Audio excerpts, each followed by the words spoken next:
ஐந்தாவது கணக்கு limit x tends to infinity 1 plus 3 by x the whole power x plus 2 1 plus 3 by x இருந்துச்சுன்னா இங்கே into X இருக்கணும், பவரில் வந்து எக்ஸாக இருக்கணும். இதுக்கு நமக்கு ஃபார்முலா ஈன்னு தெரியும், ஆனால் ப்ளஸ் 2 இருக்குது. அதனால் என்ன பண்ண போகிறோம், தனியாக பிரித்து எழுத போகிறோம்.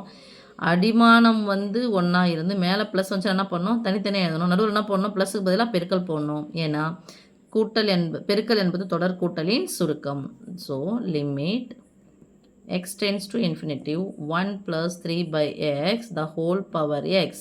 இந்த ப்ளஸ்ஸுக்கு பதிலாக இன்ட்டு போடுறோம். அடிமானத்தை திருப்பி எழுதுங்க, 1 plus 3 by x the whole power 2. Okay, N formula என்னது, a power m plus n equal to a power m into a power n. அதான் உங்களுக்கு தெரியும், அடிமானங்கள் ஒரே மாதிரி இந்த நடுவில் பெருக்கல் வந்துச்சுன்னா அடுக்குகள் என்ன பண்ணிக்கணும், கூட்டிக்கணும்.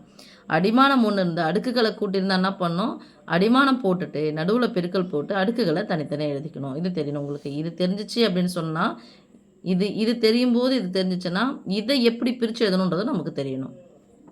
ஸோ ஷார்ட்டன் தெரியும் போது அதனுடைய விரிவாக்கமும் நமக்கு தெரியணும். ஓகே, இப்போ இதுக்கான ஃபார்முலா என்னது, சின்ஸ் இங்கே போட்டுக்கலாம், limit x tends to infinity 1 plus 1 by k by x the whole power x equal to e power k.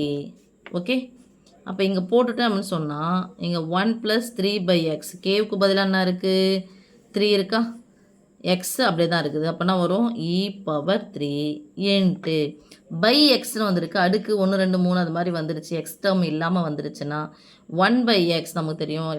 X tends to infinitive அப்படின்னு சொன்னால் 1 by எக்ஸ் டென்ஸ் டுன்னா சாமி நமக்கு 0. ஏன்னா இன்ஃபினிட்டிவ் அப்படின்னா எனிதிங் பை 0. இதை தலைகீழ போட்டால் 0 by anything, 0 by anything equal to 0. Okay சாமி, இதை நான் 9.3லே படிச்சுட்டு வந்திருக்கீங்க.